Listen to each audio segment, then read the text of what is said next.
Pâques. Donc, ce matin, je voulais qu'on voit le petit film qu'on a vu ensemble, parce que je trouve que c'est un bon résumé de toute la vie, de Jésus. Ça va, Bernadette? Ah, elle a retrouvé le mari, il était parti, là, lui, là, c'est bon. Et lui, il est plus arrêtable dans les joyeuses Pâques, OK. C'est la fête. Donc, on a vu dans le petit film qu'on vient de voir que Jésus a fait plein de choses. Jésus, on a vu qu'il a marché sur les eaux. Je trouve que c'est bien fait quand on voit Pierre qui tombe dans l'eau. Puis, il a marché un peu sur l'eau, hein, quand même, Pierre. Puis, il a calé. Jésus l'a sorti de l'eau. On le voit en train de guérir des malades. On le voit en train de ressusciter des morts. On le voit en train de faire la multiplication des pains. On voit Jésus faire toutes sortes de choses incroyables. Toutes sortes de choses. Il y a vraiment plein de détails qu'on a sur la vie de Jésus à cause qu'ils sont écrits dans la Bible. Et beaucoup de gens au Québec connaissent des choses sur la vie de Jésus, mais quand on se promène, est-ce que vous croyez que les gens, en général, connaissent bien Jésus? Qui était vraiment Jésus? Parce que si on se promène dans la rue, puis qu'on accoste des gens, puis on leur pose des questions, savez-vous qui est Jésus? Les gens vont dire, « Ah, c'était un grand prophète », ou un grand philosophe qui avait une belle façon de vivre. Ça peut être, c'est quelqu'un qui a... c'est quelqu'un qu'on doit imiter. C'est quelqu'un qui est mort sur une croix, qui a été crucifié. Mais est-ce que les gens le connaissent? Et là, c'est là qui est important. Les gens, en général, ne connaissent pas exactement Jésus. Parce que quand on parle de la Pâque, si on demande à ces mêmes personnes-là, c'est quoi le message caché derrière la Pâque? La fête de Pâques qu'on fête au Québec? Ils vont dire, je sais qu'il y a un rapport avec Jésus, mais je ne sais pas trop lequel. Ils ne savent pas exactement. Mais la fête de Pâques, c'est un jour, ce que nous, on se rappelle, la résurrection de Jésus. En fait, au lieu de dire Joyeuse Pâques, on pourrait dire Joyeuse Résurrection. Joyeuse Résurrection. C'est la résurrection de Jésus. Et c'est super important pour nous, la résurrection de Jésus. Pas de résurrection, pas de vie. Pas de résurrection, pas d'espoir. Et souvent, même les gens, le mal du siècle au monde présentement, c'est de vivre une vie sans espoir, puis sans la présence de Jésus, sans la vie de Jésus. Et je mets l'accent là-dessus aujourd'hui, pas de résurrection, pas d'espoir, parce que c'est ce que les disciples ont vécu quand Jésus est mort. Pas d'espoir. Plus d'espoir. On va lire un passage, je vais juste vous le lire. Vous n'êtes pas obligé de tourner tout de suite. C'est un passage dans Luc 24, verset 13 à 21, qui raconte un peu, qui nous démontre un peu ce que les disciples vivaient dans leur cœur avant qu'ils sachent que Jésus était ressuscité. Là, Jésus est mort le vendredi, là, comme c'est là, nous, c'est comme le vendredi. Le samedi, ils ont eu une journée de congé, c'est le sabbat. Le dimanche, il est ressuscité. Et il est ressuscité le dimanche. Là, si je ne me trompe pas, ce même jour-là, il y a deux disciples qui se promènent qui ne savent pas encore que Jésus est ressuscité. Voici ce qui se passe. C'est les disciples qui s'en vont sur le chemin d'Emmaüs. Voici ce même jour, deux disciples allaient à un village nommé Emmaüs, éloigné de Jérusalem de 60 stades. C'est une distance. Ils s'entretenaient de tout ce qui s'était passé. Ils marchaient ensemble puis ils parlaient de tout ce qui s'était passé. Pendant qu'ils parlaient et discutaient, Jésus lui-même s'approcha et fit route avec eux. Mais leurs yeux étaient empêchés de le reconnaître. Ils ne savaient pas, ils marchaient avec Jésus qui était ressuscité, ils ne savaient pas du tout, là. C'est fun, hein? Ils ne savent pas. Il leur dit, « De quoi vous entretenez-vous en marchant? » Ils s'arrêtèrent, l'air attristé. Ils étaient tristes.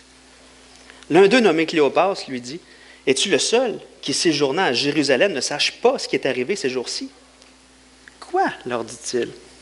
C'est Jésus.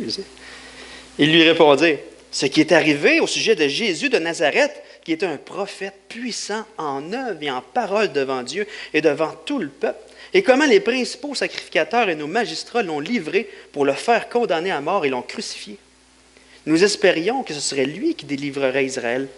Mais avec tout cela, voici le troisième jour que ces choses se sont passées. Il espérait. Il y avait un espoir C'était lui qui allait délivrer Israël. Mais voici, il est mort. Hé! Imaginez là, celui avec qui ils ont vécu 3 ans, qui l'ont vu faire des choses incroyables, toutes sortes de miracles, toutes sortes de choses, la multiplication des pains, toutes ces choses-là, qui disait, voici, celui qui m'a vu a vu le Père. Tu sais. Mais finalement, tous les espoirs qu'il mettait en lui, finalement, il est mort. Le désespoir. Celui en qui ils mettaient tous leurs espoirs, il est mort. Celui en qui ils mettaient tout leur espoir de délivrance est mort. Pas de résurrection, pas d'espoir. Et l'espoir dans notre monde est super important. Si on regarde dans le monde tout ce qui se passe, puis je suis content, François Bergeron, hier, l'artiste à la craie, qui était là hier soir? C'était-tu incroyable? C'était tellement beau, puis le message était vraiment bien apporté. Mais il a parlé hier, pas d'espoir. Dans le monde, l'espoir est où? Si on regarde tout ce qui se passe dans le monde, le taux de suicide est tellement élevé. Juste au Québec, c'est tellement élevé. On dirait qu'il n'y a pas d'espoir que la vie va aller mieux, même avec tout ce qu'on entend, comme en Belgique cette semaine, les explosions, tout ça, ça n'arrête plus. On dirait, il me semble que où que s'en va le monde, on dirait qu'il n'y a pas d'espoir. Bien, c'est vrai. On dirait qu'il n'y en a pas d'espoir. Mais la résurrection, c'est tellement important pour nous. La résurrection de Jésus est tellement importante, c'est tout notre espoir. Et ce matin, on va voir qu'est-ce qui fait que la résurrection est tellement importante.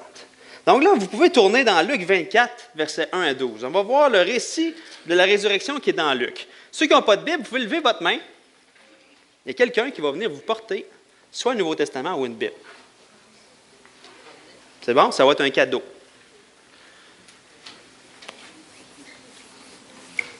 Ça va être votre Bible à vous. Ça s'en vient.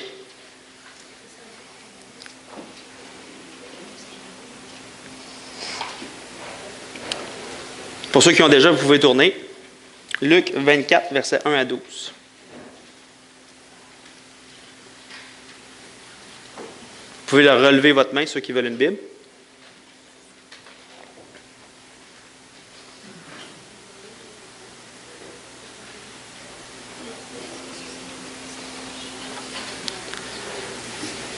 Luc 24, 1 à 12.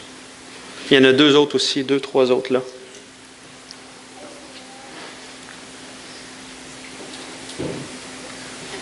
Ils vont venir vous les porter. À Martial, il y en a 2 autres ici en avant. 3, Dave, plusieurs ici. Amène une caisse. Je vais commencer à lire, quand même. Fait qu'ils vont venir vous les porter. Le premier jour de la semaine, juste pour vous mettre dans le contexte, on sait que Jésus est mort le vendredi. Il a été décroché de la croix. Ils l'ont mis dans un sépulcre, un tombeau. Ils ont roulé une immense pierre devant. Et là, le samedi est arrivé.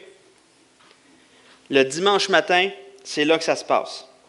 Le premier jour de la semaine. Elles se rendirent au sépulcre de grand matin, portant les aromates qu'ils avaient préparés. Elles trouvèrent que la pierre avait été roulée de devant le sépulcre. Vous voyez la grosse pierre? Elle avait été roulée. Et étant entrées, elles ne trouvèrent pas le corps du Seigneur Jésus. Comme elles ne savaient que penser de cela, voici 2 hommes leur apparurent en habits resplendissants. Saisies de frayeur, elles baissèrent le visage contre terre, mais ils leur dirent, « Pourquoi cherchez-vous parmi les morts celui qui est vivant? Il n'est pas ici, mais il est ressuscité. Souvenez-vous de quelle manière il vous a parlé lorsqu'il était encore en Galilée, et qu'il disait, « Il faut que le Fils de l'homme soit livré entre les mains des pécheurs, qu'il soit crucifié et qu'il ressuscite le 3e jour. » Elles se souvinrent des paroles de Jésus. À leur retour du sépulcre, elles annoncèrent toutes ces choses aux 11 et à tous les autres. Celles qui dirent ces choses aux apôtres étaient Marie de Magdala, Jeanne, Marie, mère de Jacques, et les autres qui étaient avec elle. Ils prirent ces discours pour des rêveries. Carrément, ils prirent ces discours pour des rêveries. Ils ne crurent pas ces femmes, mais Pierre se leva et courut au sépulcre. S'étant baissé, il ne vit que les linges qui étaient à terre, puis il s'en alla chez lui, dans l'étonnement de ce qui était arrivé. Imaginez, là, il se fait dire ça, ils se font dire ça. Ils ne croient pas que Jésus est ressuscité. Et c'est quoi cette histoire-là? Le mot qui dit pour des rêveries, c'est des balivernes. C'est des niaiseries. Voyons donc, quelle niaiserie qu'ils nous disent là, eux autres. Là. Pierre s'en va voir, il voit les choses comme les femmes l'avaient dit. Le linge par terre, la pierre roulée, il s'en va. Pas « Ah, Jésus ressuscité », mais plutôt « Ah, que c'est ça, cette histoire-là? » Dans l'étonnement. C'est intéressant de voir que les apôtres, ils n'ont pas cru à la résurrection de Jésus. Quand on parle de la résurrection de Jésus, beaucoup de gens ne croient pas. Ils disent, il est mort sur la croix, mais il n'est pas ressuscité. Ou s'il s'est relevé, c'est parce qu'il n'était pas vraiment mort. Ou tu sais, beaucoup de gens vont être sceptiques face à la résurrection de Jésus. Mais qu'est-ce qui est le fun là-dedans? C'est que les apôtres aussi ont été sceptiques. Ils n'ont pas cru du tout ce que les femmes ont dit. Pas cru du tout. Qu'est-ce qui est le fun? C'est que dans le fait qu'on voit qu'ils n'ont pas cru, qu'est-ce qui est spécial? C'est que c'est eux autres qui ont écrit le passage qu'on vient de lire. Comme Luc. Bien, Luc, c'était... Mettons, on lit les choses dans Matthieu ou dans Marc. Je ne vais pas vous mêler, là. Ou dans Jean. C'est eux autres qui l'ont écrit. Puis, ils n'ont pas cru. S'ils avaient inventé l'histoire, les autres, ils ont écrit qu'ils n'ont pas cru. Si eux-mêmes avaient inventé l'histoire de la résurrection de Jésus, ça m'étonnerait qu'ils auraient écrit « On était incrédules, on n'était pas corrects, on a dit que les femmes, c'était des niaiseries ce qu'ils ont dit. » Non, si eux avaient inventé l'histoire de la résurrection, ils se seraient redorés un peu. Et nous, on n'a pas pleuré quand Jésus est mort, on savait qu'il ressusciterait. Nous, on a attendu comme ça. Tout le monde pense qu'il est mort. Il est mort, mais il va ressusciter. Il nous l'a dit, on l'a cru. Non, ils n'ont pas hésité de passer pour des niaiseux. Oui, il y a quelqu'un qui a dit cave, c'est bon. Ils se sont humiliés au lieu de se remonter. Dans n'importe quel autre récit, la personne se vante, mais eux autres ne se sont pas vantés.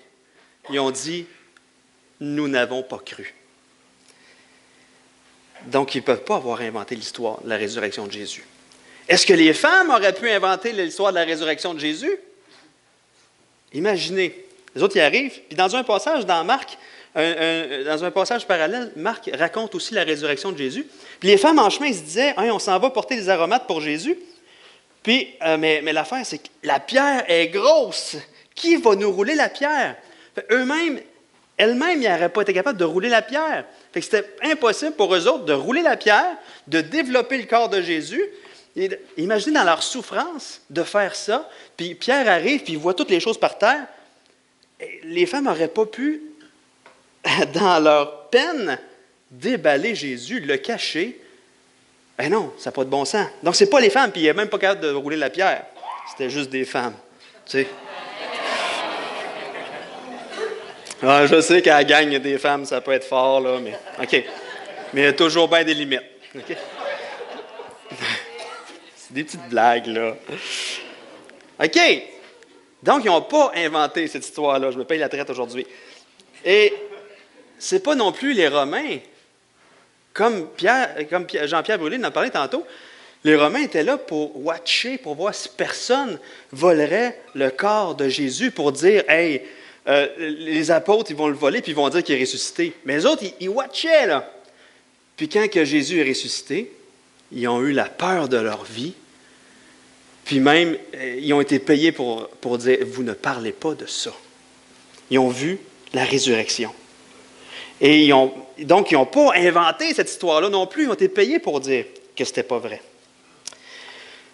Donc, si cette histoire-là n'a pas été inventée, c'est que c'est vrai. Et un jour, quelqu'un a dit, la résurrection n'a pas été créée par l'Église, c'est l'Église qui a été créée par la résurrection. La résurrection, c'est vrai. Mais ce n'est pas seulement un simple fait historique. C'est un fait qui est tellement important dans notre vie. Et là-dessus, j'attire votre attention sur le verset 7 de Luc 24, qui dit ce que les anges ont dit aux femmes. Ils ont dit, il faut que le Fils de l'homme, et il faut que le Fils de l'homme soit livré entre les mains des pécheurs, qu'il soit crucifié et qu'il ressuscite le 3e jour. Ici, il est nécessaire que Jésus soit livré entre les mains des pécheurs, il est nécessaire que Jésus soit crucifié, il est nécessaire que Jésus ressuscite le 3e jour. Mais pourquoi ressusciter? Pourquoi? Mais c'est nécessaire.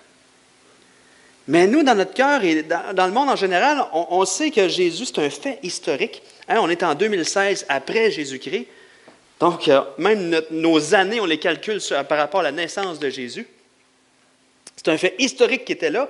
Et pas juste la Bible qui en parle. Beaucoup d'autres livres parlent de Jésus, puis qu'est-ce qu'il a fait et tout ça. C'est un fait historique qui est mort sur la croix. Et beaucoup de gens, même si peut-être ils ne le comprennent pas en général, on va dire pourquoi Jésus est mort sur la croix. Les gens vont dire, il est mort pour nos péchés. Il est mort, c'est vrai.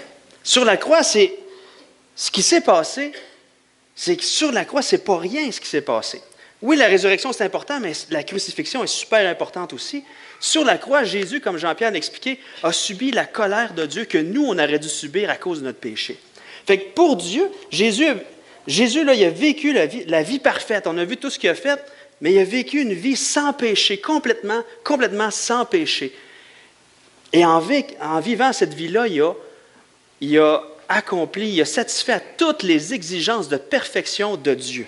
Okay? Que nous, on n'est pas capable, nous, qu'on n'aurait jamais été capable de vivre cette perfection-là. Jamais, jamais, jamais, à cause de notre péché. Nous, on méritait la colère de Dieu à cause de notre péché. Et Jésus a vécu cette vie parfaite-là. Il est mort sur la croix. Et sur la croix, qu'est-ce qui s'est passé?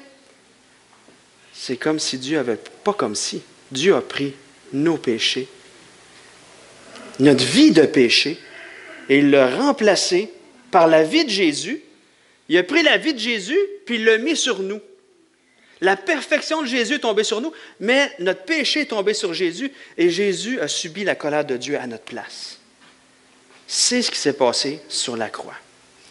Mais beaucoup de gens vont dire, il est mort pour nos péchés. Mais après ça, ils vont dire, mais si tu arrives devant Dieu, puis Dieu pose la question, pourquoi devrais-je te laisser entrer au ciel? Qu'est-ce que tu répondrais? Il dit, parce que j'ai vécu une bonne vie, parce que j'ai eu 8 enfants, parce que j'ai souffert beaucoup. Mais l'affaire, c'est, mais pourquoi d'abord Jésus est mort sur la croix s'il faut faire une bonne vie pour aller au ciel? Jésus est mort sur la croix pour payer la dette de nos péchés. Et même si on fait une bonne vie, ce n'est pas satisfaisant pour Dieu parce qu'on a quand même fait des péchés. C'est seulement par le sacrifice de Jésus-Christ. Et c'est écrit, quiconque croit en lui. Donc, pour pouvoir avoir ce cadeau-là du pardon de nos péchés, il faut juste le croire. Et pas le croire puis dire, je l'ai, puis maintenant je vais faire des bonnes œuvres, il faut gagner mon ciel. Non, Jésus l'a gagné pour toi. Il te déclare saint, pur, sans péché, parce qu'il a pris tes péchés. C'est Jésus qui a subi la condamnation à cause de nos péchés. Mais pourquoi la crucifixion d'abord? Qu'est-ce que ça a de l'air? Qu'est-ce que ça apporte la crucifixion? C'est super central aussi. Parce que, pensez-y, si Jésus n'était pas ressuscité, qu'est-ce qu'il nous aurait dit? Que c'est vrai, c'était lui qui devait mourir sur la croix pour nos péchés. Ça aurait pu être quelqu'un d'autre. Le nombre de milliers, de centaines de milliers de crucifixions qu'il y a eu à l'époque des Romains, c'est incroyable le nombre de gens qui se sont fait crucifier dans le temps des Romains. C'était une méthode d'exécution super cruelle, mais c'était leur méthode d'exécution. Donc, il y en a plein qui sont morts crucifiés. Mais pourquoi? C'est celle de Jésus. Jésus aurait pu être juste un hurluberlu qui dit des choses belles, puis plein de choses, puis là, il meurt sur la croix parce qu'il va jusqu'au fond de sa folie. Tu sais. Il dit, si vous allez voir, mec, que je meurs, là, c'est possible pour vous d'avoir une relation avec Dieu à cause de mon sacrifice. Fait croyez en moi. Mais qu'est-ce qu'il nous dit qu'il n'était pas juste un schizophrène, qui se prenait pour Dieu? C'est sa résurrection. Sa résurrection démontre que qu'est-ce qu'il a dit? C'est vrai. C'est vrai, c'était pas n'importe qui. Et dans la résurrection nous démontre que Jésus était vraiment le Fils de Dieu. C'est sa résurrection qui le démontre. Puis c'est l'apôtre Paul dans Romains qui dit Jésus-Christ, déclaré Fils de Dieu avec puissance par sa résurrection d'entre les morts. C'était par la résurrection qu'on a vu que Jésus était vraiment le Fils de Dieu. Même Thomas, quand il a vu que Jésus était ressuscité, quand Jésus s'est démontré, on a vu dans le film les trous dans ses mains, on voit au travers de ses mains. Même Thomas a dit « Mon Seigneur et mon Dieu ». Ce n'est pas juste Jésus, le Galiléen, fils du charpentier, c'est Jésus, Fils de Dieu, le Dieu. Dieu qui s'est incarné. Donc, pourquoi la résurrection? Elle démontre que Jésus était vraiment celui qui disait qu'il était. Ensuite, pourquoi la résurrection? Un autre aspect. La résurrection, je vais vous lire ce que Wayne Grudem, un théologien, a écrit. Il dit, la résurrection sert à démontrer que Dieu le Père disait en fait qu'il approuvait les souffrances et la mort de Jésus pour nos péchés. Il considérait que son œuvre était achevée et qu'il n'était plus nécessaire que le Christ reste mort. Il n'avait plus aucune peine à porter, plus aucune colère à subir de la part de Dieu, plus aucune culpabilité passible du jugement.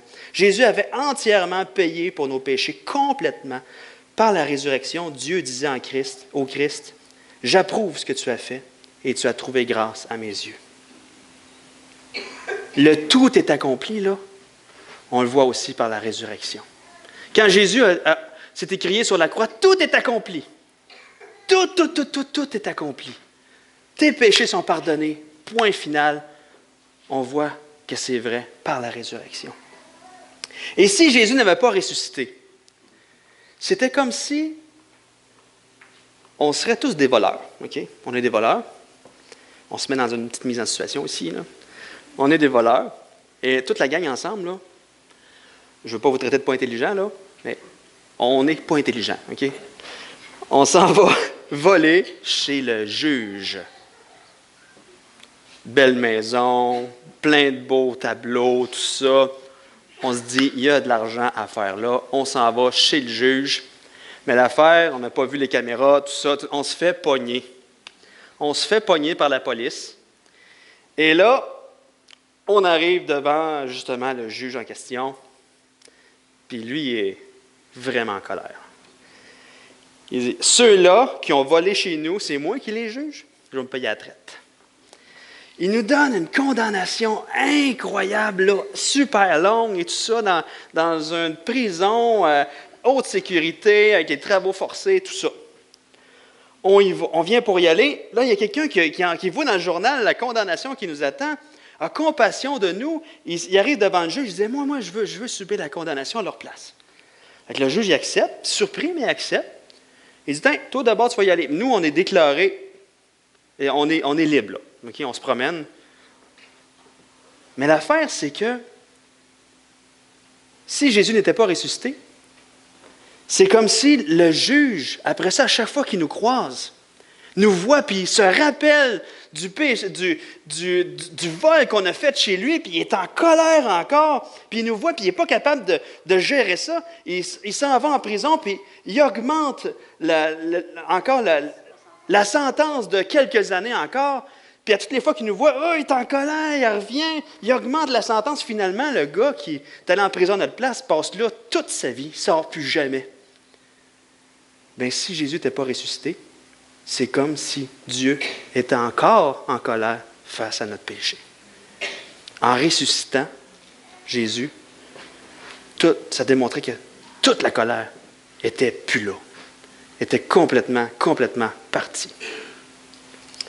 La résurrection démontre que tout est vraiment accompli. Pour Dieu, plus de traces de péché en nous. Complètement pardonné. C'est le fun, hein? C'est le fun, qu'est-ce que la résurrection démontre, là? Plus de colère. C'est fini. Pour tous ceux qui croient, c'est fini. Une autre chose que la résurrection démontre.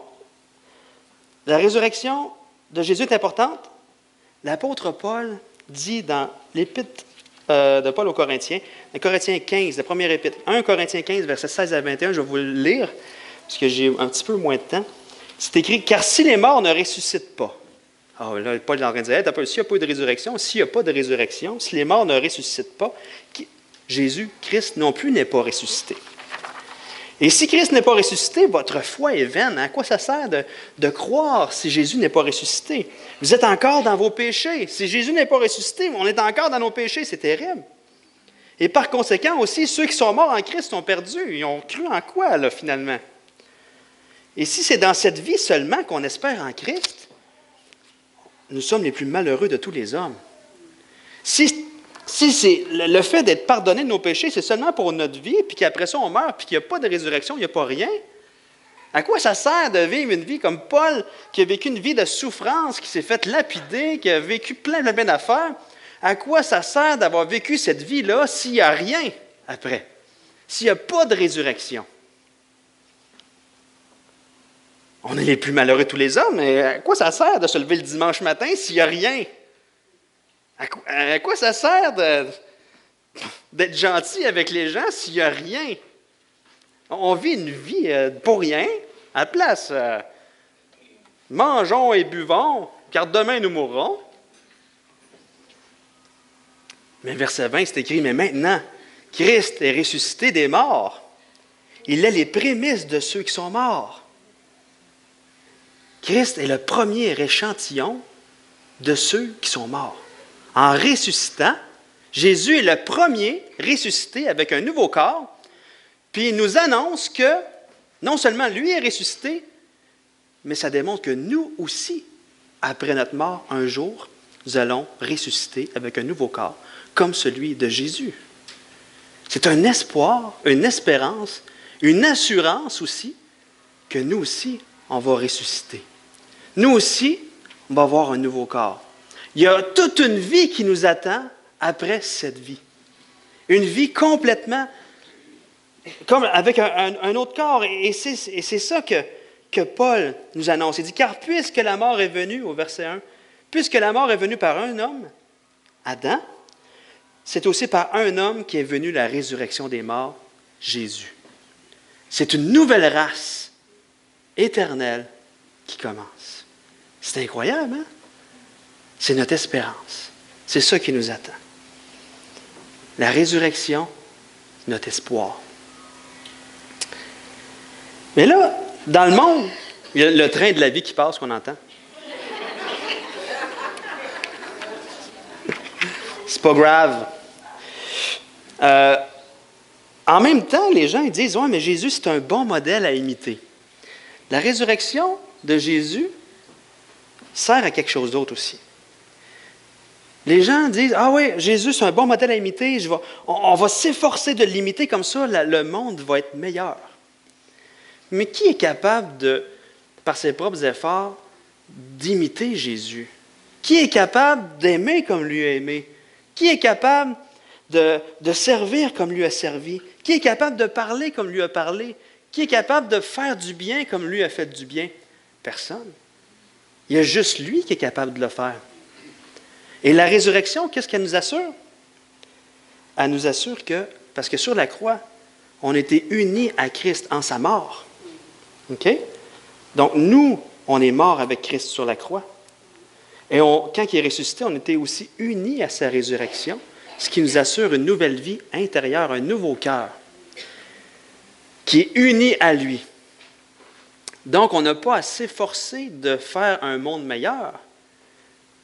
Jésus, qui était capable d'aimer parfaitement, de servir parfaitement, de faire du bien parfaitement, maintenant, à cause de sa résurrection, vit en nous aussi. Et c'est pour ça qu'il y a un désir d'aimer les gens, de prendre soin des gens qui ressort de l'Église, du corps de Christ. Et c'est une nouvelle vie qui commence maintenant pour ceux qui croient, qui est caractérisée par l'amour de Jésus, la joie de Jésus, la paix de Jésus, la patience de Jésus, la bonté de Jésus, le service de Jésus, la confiance dans les autres, la douceur, la maîtrise de soi de Jésus. C'est une nouvelle vie qui commence avec Jésus à cause de la résurrection. Donc, c'est tout plein de belles choses qui se passent à cause de la résurrection. Donc, la résurrection est tellement importante. Elle démontre que Jésus était vraiment celui qu'il disait être. La résurrection démontre que nos péchés sont vraiment pardonnés. Il n'y a plus de colère qui nous attend. La résurrection nous assure aussi une vie éternelle avec lui, avec un nouveau corps transformé qui ne pourra plus mourir, ne pourra plus souffrir, qui ne pourra plus avoir rien de négatif. Un corps éternel avec lui dans son paradis. Et il nous assure aussi une transformation du cœur à cause de sa vie qui est en nous. La résurrection est tellement, tellement importante. Ce n'est pas juste joyeuse Pâques. Ça a tellement de grandes implications dans notre vie, la résurrection.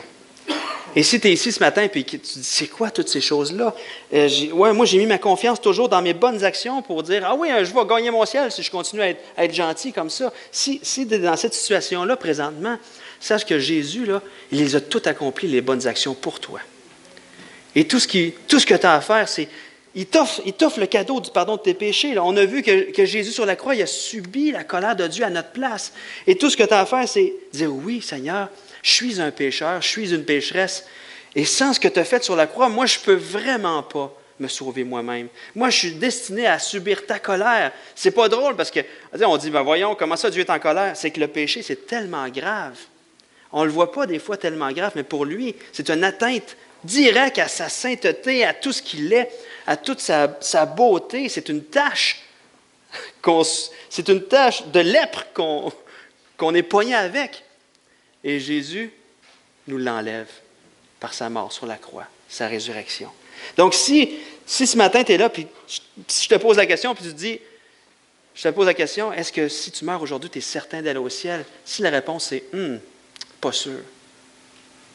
Et si tu as mis ta foi dans tes bonnes actions pour aller au ciel, c'est sûr qu'il n'y a pas de bonnes actions assez bonnes pour gagner le ciel.